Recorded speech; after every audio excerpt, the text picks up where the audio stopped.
Welcome back. Right now it's time for our monthly tech tips with Nexus IT. Earl, Foote, and Tara Anderson are joining us today to talk about an important topic which revolves around working from home. This is not a trend anymore. It's a way of life for many people, and something that needs to be considered very hard is how you are going to handle security within your work from home environment. Here to talk more about that is, as I mentioned, Earl and Tara. We're so grateful they're both here today. Earl, let's start with you. What are some initial steps that we need to do to secure our work from home environment?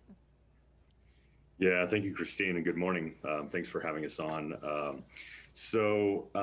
Maybe first, let's just preface some of the potential risks here or vulnerabilities when people are working from home. This scenario, and of course, we're now a year, or maybe a little over a year into this, and work from home isn't necessarily new. We've been helping companies do telecommuting for 20 plus years, but adopting it in mass is what is new. And suddenly for IT departments and IT security people, it's created a significant amount of new work, new variables to be familiar with. For example, a lot of people really don't think about this, but in high density living environments like multifamily environments, particularly high rises and that type of stuff, when you're working from home and you're on your Wi-Fi connection, you significantly expose your business, your corporate data to potential risk by transmitting that data over a Wi-Fi connection that is potentially not very secure.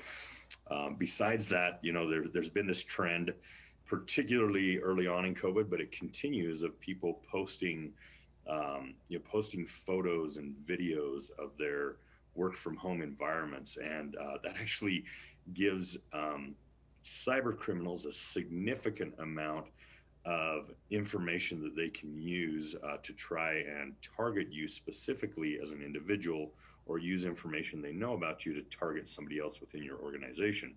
They can gather information about your family, about your pets, names, addresses that are sitting on packages that are sitting on the desk behind you, maybe phone numbers. Sometimes people have passwords posted on walls or things like that. And so there's just a massive amount of information that is being put out there and made readily available and really easy, for hackers to get a hold of. And it is causing significant, not only concern, but actual security incidents for a lot of businesses. And those aren't the only things, like all of the bring your own device. So, people using their home laptop, like the family laptop at home, in order to connect to corporate data and, do their day-to-day work. Probably the same laptop that the kids are using to game in the evenings. And kids are notoriously good at going to, fishy little websites that download malware and spyware, and it allows for cyber criminals to be able to get an inside look at what's happening on that device, and again, compromise corporate data. There's a lot of other variables here, Christine. We could probably spend a half hour just going over those, but why don't I'll be quiet for a minute, and Tara can talk a little bit about some of the things we can do to protect ourselves.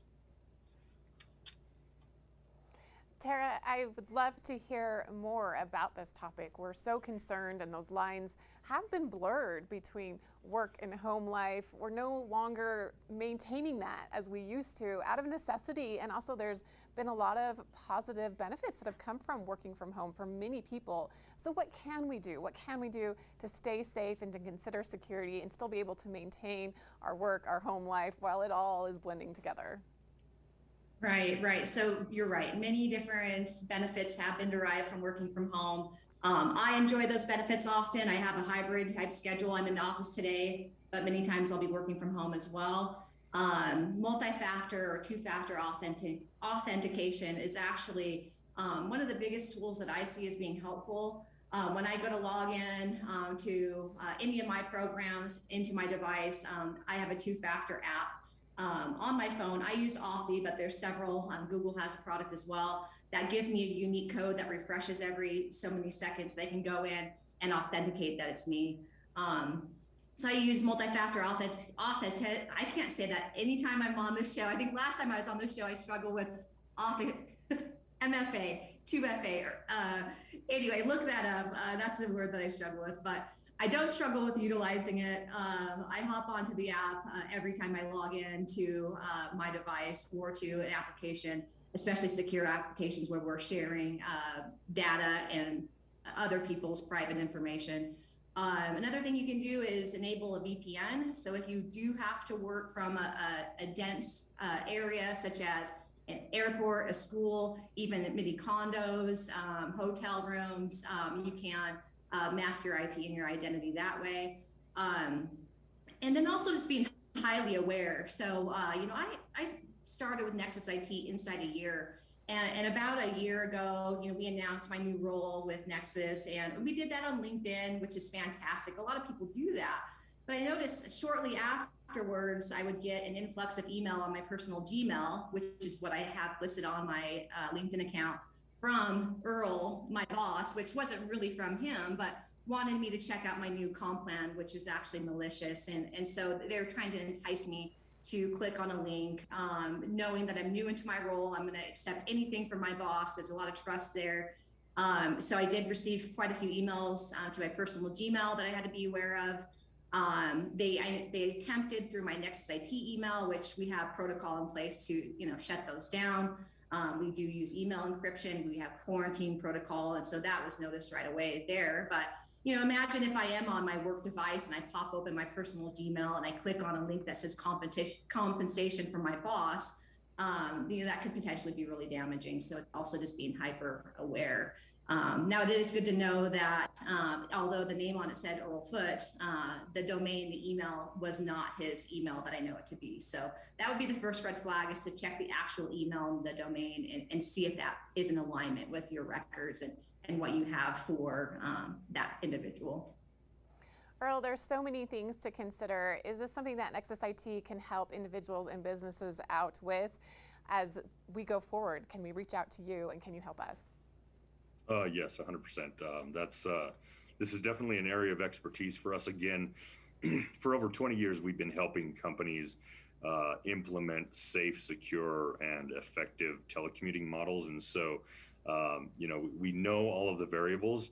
We know how to engineer for those. We know how to help, companies and individuals make the right decisions and be adequately educated about how to be safe while working in telecommuting environments. And it's entirely possible.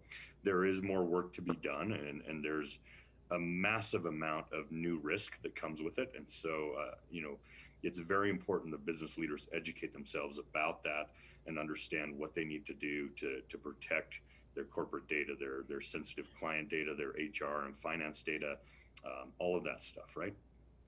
Thank you so much, Earl Foote and Tara Anderson, for joining us today. You can find out more at nexusitc.net. We appreciate this important conversation about security and working from home. We'll be back with more right after this.